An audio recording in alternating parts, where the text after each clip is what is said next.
Good morning, everyone. It's a pleasure to be here. Chris, thank you for the introduction. We're going to talk about how AI could potentially affect healthcare reimbursement or pricing. And I thought I'd just open up by saying, when you think of the healthcare industry, you have to keep in mind that it's a heavily capital-intensive industry and a heavily labor-intensive industry. So for AI to have an ultimate impact on prices, it has to be able to impact the use of labor, where care is delivered, and the capital needs around the healthcare system. So with that as background, I'm going to turn it to Patrick Conway and Eric Murphy to introduce themselves, and then we'll get into some questions. So I'm Patrick Conway. I'm the CEO and president of Blue Cross Blue Shield in North Carolina. We're the largest health plan in North Carolina, insure the majority of people, actually for the majority of their lives, across business lines, about a $10 billion company. I had the pleasure to work in CMS for 7 years, with the pleasure to work with Administrator Seema Verma, who just talked. Across Democratic and Republican administrations, worked for 4 administrators, 4 secretaries, 3 or 4 presidents, and just was an amazing chance at public service. I'm a practicing pediatrician. I am not an AI expert, I'll say that up front, but really excited to be part of the panel. And what I've been focused on my whole career is driving better health outcomes at lower cost and a great service experience for people in the health system. So I'm Eric Murphy. I'm the Chief Executive Officer of OptumInsight. It is one of the 3 divisions that comprise Optum, which is a large healthcare services organization. OptumInsight's business primarily focuses on data and analytics and healthcare information technology, enabling providers, health plans, state governments, and life sciences organizations to run their operations more efficiently, more effectively, enhance revenue generation, whatever their business objectives might be. I also have the responsibility of being the Enterprise Growth Officer for Optum. So the tremendous growth that we've seen in servicing the healthcare constituents, my organization has had responsibility for driving a lot of that change. Like Patrick, I do not profess to be an artificial intelligence expert. However, I do within my business, because of the big emphasis on data and analytics. We have our Optum Enterprise Analytics organization, where we've aggregated about 5,000 data scientists and analytics experts focused on artificial intelligence, machine learning, natural language processing, to be able to enable more efficient, more effective use of technologies in the marketplace. So, I think if we're all going to work on lowering the cost of healthcare together, payers, providers, every government, everybody's got to play together to make this happen. How do you potentially see artificial intelligence affecting how you view structuring products and costs, both clinically and administratively, with the providers and employers you're dealing with? Yeah, maybe I'll start. I'd call out 3 areas that we're focused on broadly, and then mention how I think AI can play in. One, we are focused on deep provider partnerships. So our goal, we have 80+% of payments that are value-based today, but most of those are plus or minus a couple percent. Our goal is to have over 50% of our payments in advanced alternative payment models, so shared responsibility with providers for quality and total cost of care by 2019. That's an aggressive goal. But then it is how to use AI and other technologies. We give you one example. We're partnering with a company called GNS, which in full disclosure we're also investing in, but to really determine what treatment should go to what patients and what segments. Second example related, we're focused on data and analytics. And I'd highlight here, we have some basic data and analytics we need to get better on: customer segmentation, provider segmentation, real sort of basic blocking and tackling data analytics. We're also using AI in that space to guide our various interventions. And the last area I'd call it, it's a great point on cost. You got to bring cost out of the system, and a lot of costs are labor, and we can come back to that. The last area I'd call out for us is customer experience. So we have a net promoter score that's actually quite good for a health plan, in the teens, but the question is, could you be 40, which would be the best health plan in America? Could you be 60 someday? And I think to get there, you're going to need artificial intelligence and other tools that really interact with consumers in different ways. One tangible example in mental and behavioral health, we even looked at some companies that use avatars, which blew my mind. But apparently for the millennial generation, they'd rather talk to an avatar than a person in some points. Go figure. But really, how do you innovate and learn using AI and other tools much more rapidly? Yeah, I'd say, Peter, through our lens, we've got literally hundreds of use cases of how we're applying the various technologies that comprise artificial intelligence. I would say the lion's share of our focus currently is really on improving operational and administrative efficiency for the clients that we service across the markets I referenced earlier. But candidly, we're not only using it to the benefit of our clients, we're also benefiting it from ourselves. Within Optum, we've got about 145,000 team members. Many of them work on operational and administrative efficiency type technologies and applications. We see artificial intelligence as a means to be able to candidly streamline our labor force and use that technology to make even better, more accurate, informed decisions, not only for the way in which we run our operations every day, but candidly how we provide technologies to the clients that we serve. I mentioned earlier in my introduction, we have Optum Enterprise Analytics. That organization stood up about a year ago, something we call OptumIQ. And I don't want to get into an advertisement, but essentially what it is, it's a means for us to be able to aggregate the rich data sets we have on both the clinical claims and consumer insights, a very broad data set, together with our subject matter expertise, and then augmented by technologies like artificial intelligence. We are embedding those capabilities, that notion of OptumIQ, into every product and service we take into the market. So as we think about capital and we think about investments that are being made, we're actually embedding it into our core technologies so that clients can benefit from, again, the implementation of more efficient, faster, and more accurate technologies, and therefore outcomes and insights that make data more actionable, than having to be so dependent on the human interface and the labor part of that service. When you talk to employers, your customers, things of that nature, when they are talking about how do we improve the cost, do you talk to them about the services they're looking for, particularly, clinical workflows, and how the system can be changed to translate those savings to them? Because many times providers and payers are going back and forth in negotiations, but at the end of the day, it's the ultimate individual, business, whatever, that's paying, and is trying to understand how are these things going to make for a better quality service for their employees, better care, and a more efficient workflow or experience, as you've said, Patrick. Yeah, maybe I'll start and then Patrick can jump in. Through our lens, our strategy, especially within OptumInsight, is to really accelerate that payer-provider convergence. The historical models with the friction that naturally exists between those two constituents, we feel pretty strongly doesn't really benefit anyone. And interestingly enough, when you speak to the leadership teams at health plans and the leadership teams at providers, they want the same thing. They want that friction to go away, obviously for the betterment of their members, their patients, their consumers. And so the opportunity to be able to, what we refer to as build that intelligent pipe between the payer and the provider to eliminate that friction, to really drive more transparency and error-free opportunities to be able to communicate between them, whether it's through a claims administration process, which is obviously very administrative in nature, or whether it's really about that ultimate patient and member and their care pathways and the things that they need to be able to stay healthy and to get the right care in the right setting at the right price, is really what we're using a lot of this technology around artificial intelligence and data analytics to enable.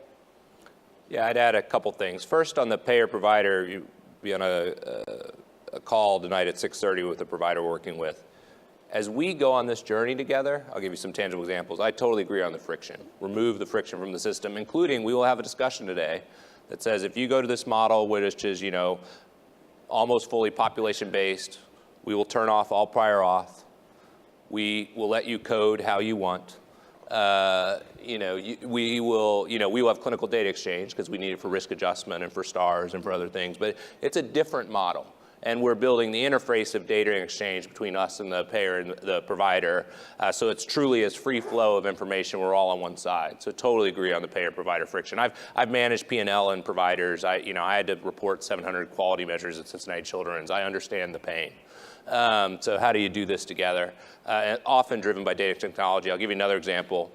We're working with telehealth providers to have a much greater tele and virtual experience for employers who care about this a lot, and patients and customers. We're trying to build a customer-centric system, which is based on consumers and employers. I have one medical issue, hypertension, and my doctor, every time I move, a new doctor wants me to come in to measure my blood pressure 3 times. You've got to be kidding me. Like, I measured it 400 times at home. By the way, we're still with a cuff, so there's probably technology to fix that too. But how do you have an experience for me that's different?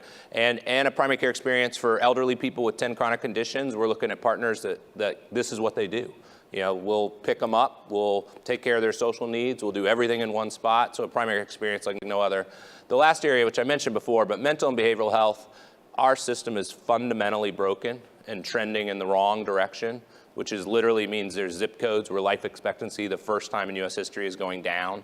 So I think I felt this way at CMS, never felt like we did enough, which is not, that's life. You try to push forward, but you can never address everything. I'd say in North Carolina, we want to address mental and behavioral health issues, including through telehealth and technology, much more broadly and much more comprehensively than we have in the past. So let me build on that and ask a question. When, providers and insurers are negotiating and going back and forth, we're trying to move from this fee-for-service world to a value-based world, which was just discussed. And you hear many times from physicians, we're restricted on how we can practice medicine by how we get paid. And you just talked a little bit about that can change. And so how do you see the marketplace working in the future? Because if providers are motivated to do things most efficiently, they'll also want to get a share of that savings, okay? And yet the employers and you and others are going to want to share that savings. How do you see using the data that will come out of all of this? We were talking before, it doesn't have to be all AI. Some of this is here already, we can do it.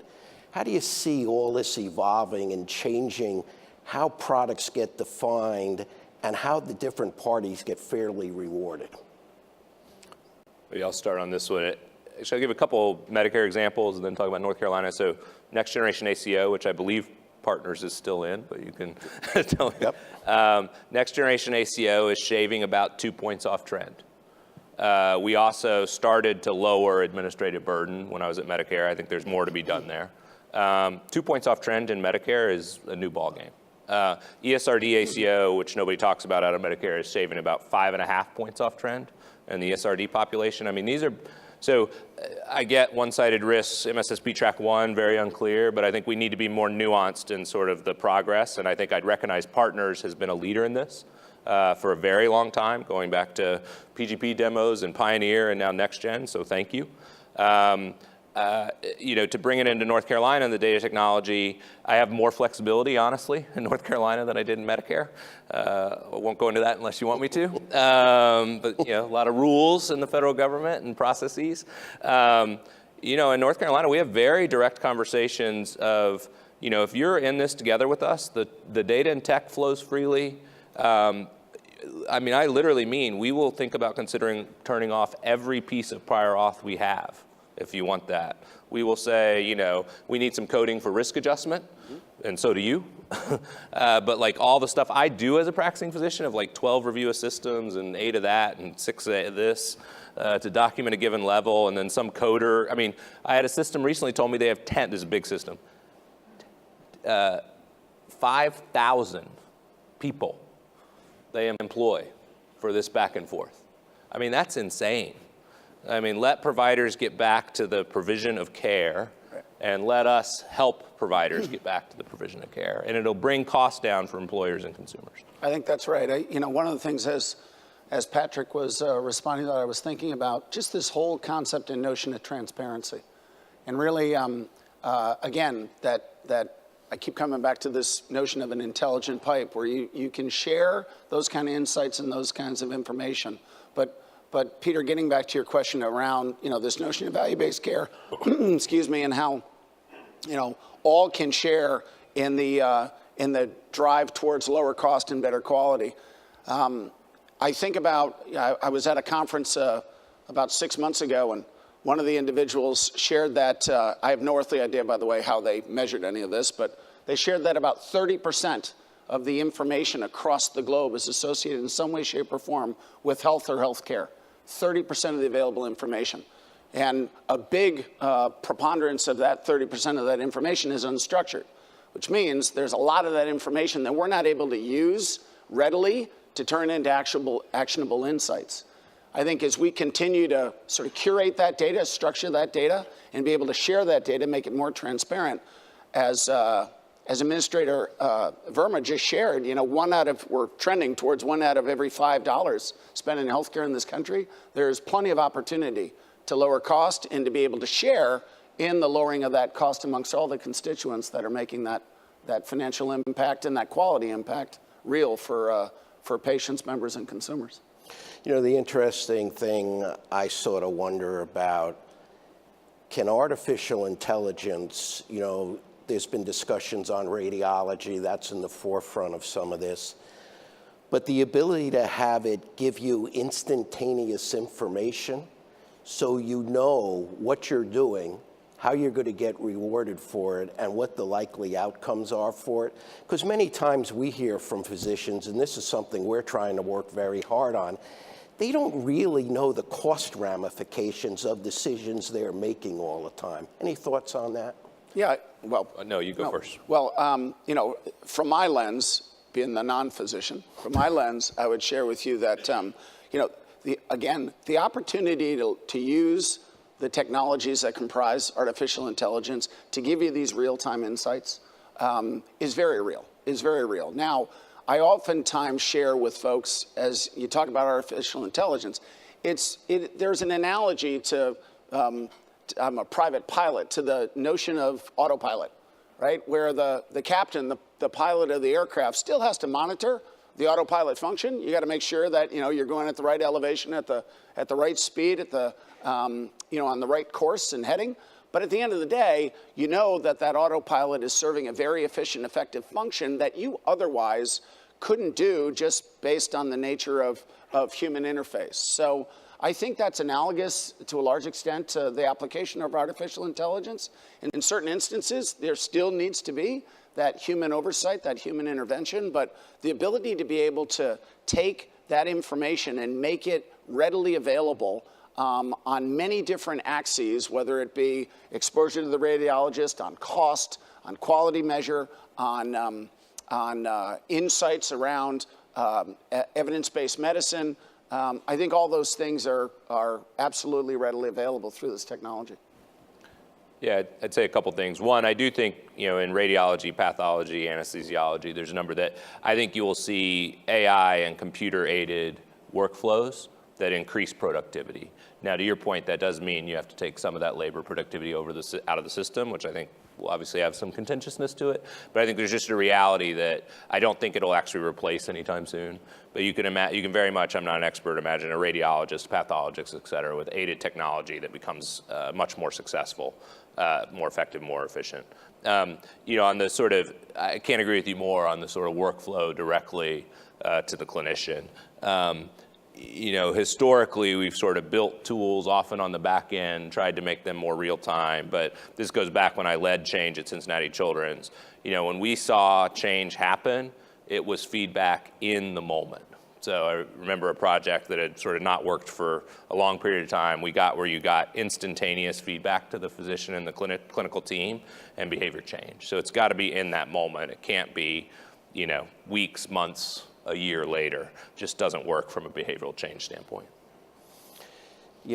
As you look at your businesses, how fast, what pace do you think artificial intelligence is going to affect things and how you think and how you work with your both patients, customers, et cetera? I guess we're going the back and forth. I'll start on this one. You know, it's interesting. I think data and analytics, the pace is like at a sort of very high curve. AI, I'm not sure if it follow the same track or there's still more development. There's probably others that could answer that better. But the sort of what I'll call highly sophisticated data and analytics, I think a very fast change. One thing, just you asked about cost earlier, but sorry, just to push on this point. I've been traveling around the state of North Carolina. Like consumers, employers, like the costs have got to go down. And so what I've been starting to say publicly is our goal that we're going to work like crazy to meet is less than 5% increases if possible, and negative even better. This sometimes scares people because they realize, how do you get there? But we can't sustain it. We in Massachusetts would be happy with 5%. Yeah, no, I know. I know Massachusetts is a different paradigm, yeah. But, and you know, if it can be negative or 1%, I mean, I sorry to riff, but, you know, I gave a speech the other day, and literally somebody came to the speech who wasn't even interested in the speech to say, you know, I'm on the individual insurance market, and like I literally got to decide this year, do I buy insurance or do I like pay my mortgage and feed my kids? Like this is not as an American, this is not a choice that we want anyone to have to make. And so we've been having very real discussions, for example, in that market segment with providers of, I don't know how we solve it, but we got to bring the cost down. It is just not sustainable for people and families. You know, I think, Peter, through our lens, I think you are going to see quite an acceleration on the application of artificial intelligence. Again, I think it's going to be a step function in that, you know, right now, the concentration on our application of artificial intelligence, as I said before, is really more around administrative and operational efficiency, less into the clinical realm to the practicing physician. But again, I think you're going to see, much like on technology adoption, that notion of Moore's Law applying to artificial intelligence. I mean, at the end of the day, again, if you think about the magnitude of the information we have available to us in this space, you think about where technology is today and the compute horsepower that is available to all of us, it just makes sense to continue to evaluate technologies like artificial intelligence to be able to streamline not just operational administrative efficiency, but make better and more informed and timely decisions. So I do feel in the next 5 to 10 years, you're going to see a very, very significant uptick in the application of artificial intelligence, really across the entire healthcare system. And I should say, we're working with Optum on some of these administrative efficiencies, so that's a great application point. Right. So Patrick, you touched before on working with providers, okay? And how do you see the world changing in the future? Because from my point of view, providers and insurers do have to work together on this. And you know, you get into negotiations, you get into discussions, and it's always, well, we'll work on this, we'll work on this. But you're pounding away on the rate of payment, what you're going to get paid, the trend for risk, et cetera. But there's got to be a better way of this flow of information back and forth. Like I always wonder, why can't we put the contracts into a common data warehouse? And you're not debating whether it was medical, all that. What's your view on that going forward? And do you see the model changing? I mean, I do see the model changing. So, and some of it's even cultural in words. So like I've literally talked to our team, we're not going to use the word negotiation anymore. This may sound silly, but I think words matter. So we are going to discuss a partnership with X health system.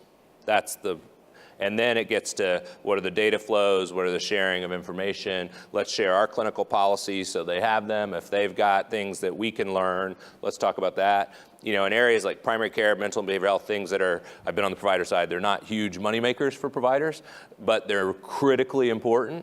You know, how do we partner, including if we have to bring some extra capacity into the system? You know, North Carolina is about to go to managed Medicaid. Last big managed Medicaid market left in the country, and go into Medicaid managed care. We're in active discussions with providers. How do we bring primary care, mental and behavioral health, others jointly together, including we'll put capital on the table. So we, it's a partnership model as opposed to the historical back and forth negotiation model. And Eric, I know your company is working on a lot of tools that in theory should enable that to work better.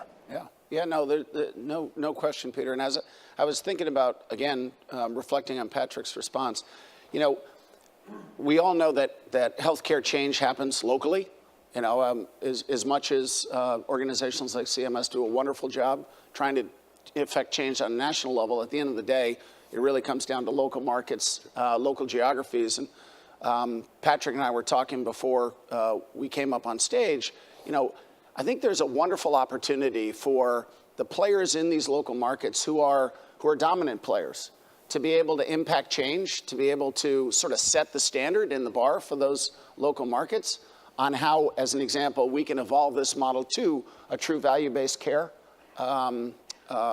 delivery model and payment model and quality model. And I think that's going to influence and impact what the rest of not only the constituents within those local markets do and how they participate in healthcare, but can have a ripple effect in adjoining geographies and ultimately impact the national healthcare agenda. In terms of what Optum's doing to enable that, again, I would come to we are very, very focused on driving that payer-provider collaboration and in leveraging our insights and our technologies and our data to be able to enable them to do that so that they can understand how they can share risk, how delivery systems can take on full risk, and ultimately lower the cost and improve the quality and access to that care. So Patrick, we have a question. Ooh, the questions are popping up here. Could you speak to what you're doing to reduce the cost and get better outcomes for ESRD patients, which are some of the most sickly and impacted people in the system? Yeah, so two things. One, in the Medicare program, we started something called the ESRD ACO or ESCO program when I was there. It's actually the results I shared, it's about 5.5 points off trend, the first year results. I'm not internal anymore, so Adam Bowler will be looking at quarterly data like I used to, and we'll know if it's trending even better. But it basically was, how do you put ACO, a population-based payment mechanism around ESRD patients for total cost of care, and really having dialysis and other providers work together, improve quality, lower cost. We are looking at those kind of models in North Carolina as well. There's a reality, as you know, the vast majority of ESRD patients are on Medicare, so you do get some number issues, but my hypothesis for ESRD patients is a population-based payment model should work very well because it's a very high-cost population with a lot of medical need. Okay. A couple of questions that are very similar, and they are, how are you actually going to reimburse for AI-based procedures versus human-based procedures, and how do you see that evolving? That's probably for me, unfortunately. I don't know. That's a good question. I don't know. We'd have to look at the specifics. I mean, my guess is you'd have to think about, what's the differential versus a fee-for-service system. Plus, I would like to move reimbursement to outcome-based payment regardless. So let's imagine, if a new AI for radiology showed better health outcomes at a given cost, then I think we should reimburse for that value. So I would try to structure a value-based reimbursement around it. Yeah, I think that's where this ultimately has to go, yeah, right. or else you're in races to the bottom, yeah, things exactly. of that nature that aren't going to make sense for the people that participate. I guess we got about a minute left, so any closing comments either of you would like to make? Yeah, I would share with the audience that artificial intelligence is a wonderful application of technologies that can take cost out of the system, can deliver better results for those that are leveraging that technology. I think ultimately we are on a path to be able to positively impact the quality of care. And I think that's a long-term objective, is to get more insights into the hands of the individuals that are providing care to patients through next best actions and evidence-based medicine, and ultimately enable the healthcare system to get to a point where we can dramatically lower costs and enhance quality and really position ourselves to be the preeminent geography, at least within the United States anyway, around high quality healthcare. Yeah, and I would just briefly say Blue Cross North Carolina is, focused on better health outcomes, lower cost, and best-in-class customer service experience. And our goal is truly to try to be a model of what's possible for the nation, realizing that's a lofty goal and we got a lot of work to do. And I think in that related to AI, we're partnering with AI companies, including GNS and others, to partnering with Optum in a number of ways to really deliver those better health outcomes at a lower cost and a great service experience. Great. Thank you both very much. Thank you.